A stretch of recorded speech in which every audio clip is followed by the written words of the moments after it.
সেতারের সুর যখন মিশে যায় ইলেকট্রিক গিটার আর সিনথেসাইজারের ঝংকারে, তখন জন্ম নেয় এক সম্পূর্ণ নতুন সঙ্গীত জগৎ। সেই বিপ্লবের অগ্রদূত ছিলেন আনন্দ শঙ্কর। ভারতীয় শাস্ত্রীয় সঙ্গীতকে পাশ্চাত্যের রক, ফাঙ্ক আর ইলেকট্রনিক সাউন্ডের সঙ্গে মিলিয়ে তিনি তৈরি করেছিলেন এমন এক ফিউশন যা সময়ের থেকে অনেক এগিয়ে ছিল। কিন্তু আশ্চর্যের বিষয়, এত বড় প্রতিভা হওয়া সত্ত্বেও তিনি থেকে গেছেন তাঁরই পরিবারের বিখ্যাত প্রতিভাদের আড়ালে। কে ছিলেন এই সুরের জাদুকর? কিভাবে গড়ে উঠল তার আলাদা সঙ্গীত পরিচয়? আর কেন আজও তাঁর সৃষ্টি নতুন প্রজন্মকে মুগ্ধ করে? চলুন জেনে নেওয়া যাক আনন্দ শঙ্করের অসাধারণ জীবন, সঙ্গীত এবং উত্তরাধিকারের গল্প। আনন্দ শঙ্কর একজন বিখ্যাত সেতারবাদক, সঙ্গীত পরিচালক এবং সুরকার।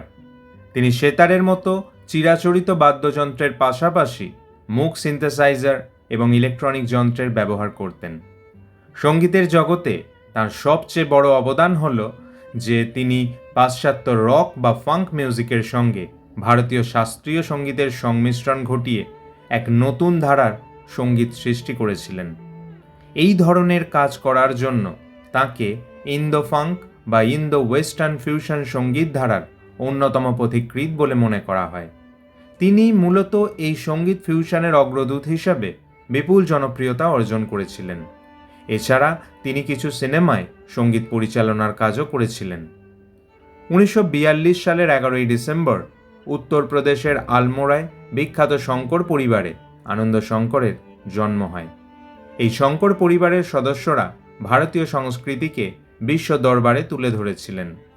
আনন্দ শঙ্করের বাবার নাম পণ্ডিত উদয় শঙ্কর ও তাঁর মায়ের নাম অমলা শঙ্কর। পণ্ডিত উদয় শঙ্কর ছিলেন ভারতে আধুনিক নৃত্যের অন্যতম পথিকৃৎ। তিনি সমগ্র বিশ্বের সামনে ভারতের নৃত্যশিল্পকে তুলে ধরেছিলেন। এছাড়া তিনি ভারতীয় ধ্রুপদী ও লোকনৃত্যের সঙ্গে পাশ্চাত্য থিয়েটারের সংমিশ্রণ ঘটিয়ে এক নতুন ধারার নৃত্যের সূচনা করেছিলেন। অন্যদিকে তাঁর মা অমলা শঙ্করও ছিলেন একজন জনপ্রিয় নৃত্যশিল্পী। এছাড়া তাঁর কাকা পণ্ডিত রবিশঙ্কর ছিলেন একজন বিখ্যাত ভারতীয় সঙ্গীতজ্ঞ, সুরকার এবং বিশ্বের অন্যতম শ্রেষ্ঠ সেতারবাদক। তবে বাবা মা উভয় নাচের জগতের মানুষ হলেও আনন্দ শঙ্করকে নিজের ইচ্ছে মতো পেশা বেছে নেয়ার পূর্ণ স্বাধীনতা দিয়েছিলেন তাঁরা। এছাড়া আনন্দ শঙ্কর জনপ্রিয় নৃত্যশিল্পী ও অভিনেত্রী মমতা শঙ্করের ভাই। তিনি নৃত্যশিল্পী তনুশ্রী শঙ্করকে বিবাহ করেন। তাঁদের একমাত্র কন্যার নাম শ্রীনন্দা শঙ্কর। তিনিও একজন নৃত্যশিল্পী, অভিনেত্রী এবং মডেল হিসেবে বিশেষভাবে জনপ্রিয়। আনন্দ শঙ্কর গোয়ালিয়রের সিন্ধিয়া স্কুলে পড়াশোনা করেছিলেন।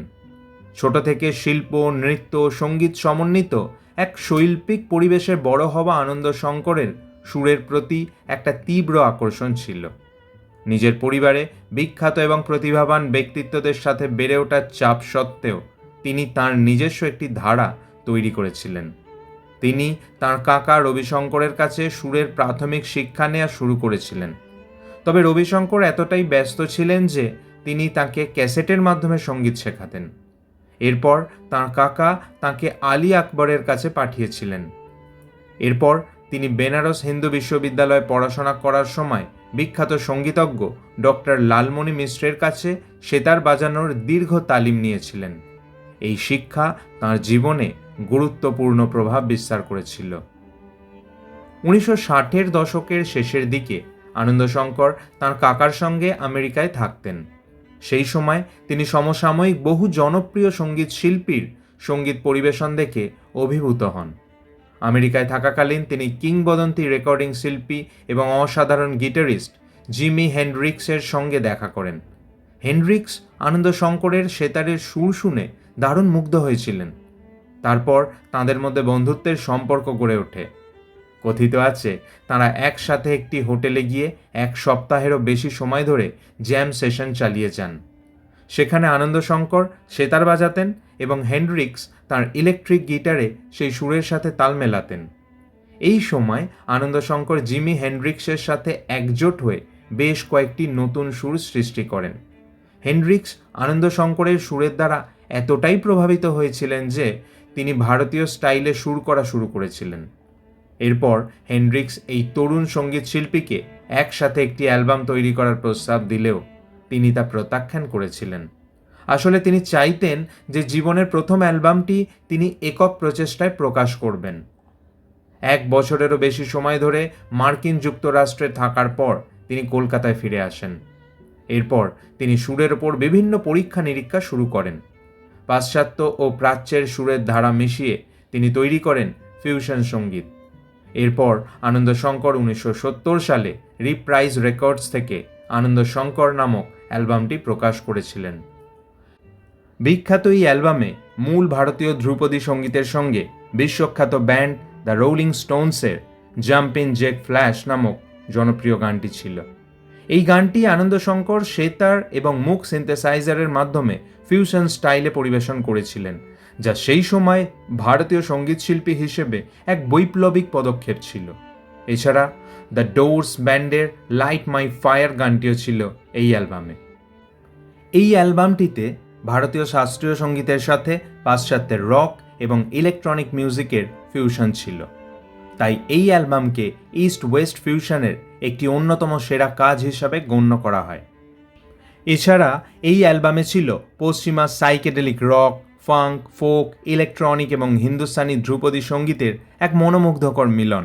বিখ্যাত এই অ্যালবামটি রবার্ট ডিমেরি সম্পাদিত বিখ্যাত বই 1001 albums you must hear before you die বইয়ে অন্তর্ভুক্ত করা হয়েছিল।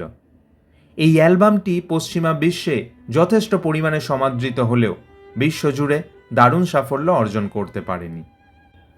এরপর তিনি তাঁর অভিনব সঙ্গীত শৈলীর জন্য একটি অর্কেস্ট্রা তৈরি করার চেষ্টা করেন। ভারতে তাঁর প্রথম বড় সাফল্য আসে কলকাতার অল ইন্ডিয়া রেডিওতে যুববাণী অনুষ্ঠানের মধ্যে দিয়ে। এই অনুষ্ঠানে তিনি একটি জনপ্রিয় বাদ্যযন্ত্রের অনুষ্ঠান পরিচালনা করতেন। তারপর চলচ্চিত্র নির্মাতা মৃণাল সেন তাঁর পরীক্ষামূলক সঙ্গীত শোনার পর তাঁকে নিজের বেশ কিছু সিনেমা পরিচালনার দায়িত্ব দেন। এরপর আনন্দ শঙ্কর 1972 সালে কলকাতা 71, 1973 সালে পদাতিক এবং 1974 সালে কোরাস সিনেমার সঙ্গীত পরিচালনা করেন। এছাড়া যুববাণীতে সাফল্যের কারণে আনন্দ শঙ্কর এবং তাঁর অর্কেস্ট্রা কলকাতা এবং অন্যান্য শহরে সরাসরি অনুষ্ঠান করার সুযোগ পান। এরপর 1975 সালে তাঁর আর একটি album Anand Shankar and his music প্রকাশিত হয়। এই অ্যালবামে তিনি sitar, western rock guitar, tabla, mridangam, drums এবং মুখ সিনথেসাইজার ব্যবহার করেন। এই অ্যালবামের দুটি গান স্ট্রিটস অফ ক্যালকাটা এবং ডান্সিং ড্রামস সেই সময়ের নিখুঁত ক্লাসিক মিউজিক, যা আজও অবিস্মরণীয়। এখানে স্ট্রিটস অফ ক্যালকাটা ট্র্যাকের প্রথম 20 সেকেন্ড শুরু হয় ঢোল এবং মনোমুগ্ধকর সাইকেডেলিক শব্দ দিয়ে। এছাড়া এই ট্র্যাকে সেতার, তবলার সাথে বাঁশির সুরও বিশেষভাবে প্রাধান্য পেয়েছিল, যা কলকাতার ব্যস্ত রাস্তার প্রাণবন্ত শক্তিকে তুলে ধরেছিল। এই গানটিকে আনন্দ শঙ্করের অন্যতম সেরা কাজ হিসাবে গণ্য করা হয়।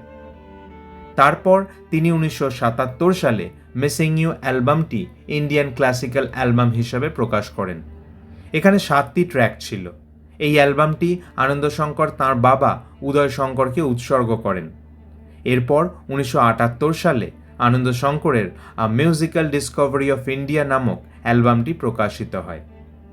এই অ্যালবামে নমস্কার, বৃন্দাবন রিভেলের মতো গানগুলি ছিল। তারপর 1981 সালে তিনি সারে গা মাচান এবং 1992 সালে টেম্পটেশন অ্যালবাম প্রকাশ করেছিলেন। এর মধ্যেই পশ্চিমা বিশ্বে আনন্দ শঙ্করের জনপ্রিয়তা বাড়তে শুরু করেছিল। তার সঙ্গীত ইংল্যান্ডের লন্ডনের ক্লাব, ডিজে সেটে বিশেষ স্থান করে নিয়েছিল। সঙ্গীত প্রেমী লন্ডনবাসীদের হৃদয় স্পর্শ করেছিল ভারতীয় ও পাশ্চাত্য সুরের এই মিশ্রণ। 1996 সালে ব্ল্যাক মাস্ক সিনেমায় তার বিখ্যাত মিউজিক ট্র্যাক ডান্সিং ড্রামস ব্যবহার করা হয়। এছাড়া আনন্দ শঙ্কর জনপ্রিয় ব্যোমকেশ বক্সী টিভি সিরিজের আবহ সঙ্গীত বা টাইটেল থিমটি পরিচালনা করেছিলেন। 1996 সালে ব্লু নোট রেকর্ডসের রেয়ার গ্রুপ সংকলন অ্যালবাম ব্লু জুস ভলিউম 1-এ তাঁর ডান্সিং ড্রামস ট্র্যাকটি অন্তর্ভুক্ত হওয়ার পর আনন্দ শঙ্করের সঙ্গীত বিশ্বব্যাপী আরও বিস্তৃত শ্রোতাদের কাছে পৌঁছে যায়। তার সঙ্গীতগুলি বিশেষ করে তরুণ প্রজন্মের কাছে দারুণ জনপ্রিয় ছিল। এছাড়া আনন্দশঙ্কর স্টেট অফ বেঙ্গলের সাথে ওয়াকিং অন নামে একটি অ্যালবাম রেকর্ড করেন। এখানে সেতারের সাথে ব্রেকবিট এবং হিপ হপ মিউজিকের সুন্দর মিশ্রণ ছিল। এতে প্রাথমিকভাবে 11টি ট্র্যাক ছিল। তাছাড়া তার মৃত্যুর পর 2005 সালে তাঁর কালজয়ী album আনন্দশঙ্কর and his music CD আকারে পুনরায় মুক্তি পায়। সুর আর সঙ্গীত ছিল আনন্দশঙ্করের আত্মা। সঙ্গীতের সাধক এই মানুষটির লক্ষ্য ছিল নিজের সাধনায় সমস্ত ধরনের সুরের ওপর প্রভাব বিস্তার করা। যে কোনো বাদ্যযন্ত্রেই নিজের আবেগ মিশিয়ে সুরের মূর্ছনা তৈরি করতে পারতেন তিনি। আর সেতারকে তিনি শুধু একটি যন্ত্র হিসেবে নয়, বরং অভিব্যক্তির মাধ্যম হিসেবে ব্যবহার করতেন। তার সুর করা স্ট্রিটস অফ ক্যালকাটা গানের মাধ্যমে আজও কলকাতার রাস্তার মাধুর্য উপলব্ধি করা যায়। সেতার এবং মুখ সিনথেসাইজারের মাধ্যমে তিনি প্রাচ্য ও পাশ্চাত্যের সুরকে মিলিয়ে দিয়ে পরবর্তীকালে ওয়ার্ল্ড মিউজিক ধারার পথ প্রশস্ত করেন। তবে এই কথা অনেকেই স্বীকার করেন যে তাঁর বিশ্ববিখ্যাত কাকা রবিশঙ্করের জন্য অনেক সময় তাঁর প্রতিভাকে ছোট করে দেখা হয়েছিল। 1974 সালে মৃণাল সেনের কোরাস চলচ্চিত্রের সঙ্গীত পরিচালনার জন্য আনন্দশঙ্কর জাতীয় পুরস্কার পান। 1999 সালে 26শে মার্চ কলকাতায় হৃদরোগজনিত কারণে আনন্দশঙ্করের মৃত্যু হয়। ভিডিওটি ভালো লাগলে লাইক এবং শেয়ার করবেন। কেন করবেন? কারণ সব বাংলায় গত প্রায় 10 বছর ধরে বাংলা ভাষায় সঠিক ও নিরপেক্ষ তথ্যভাণ্ডার গড়ে তুলতে আপ্রাণ চেষ্টা করছে।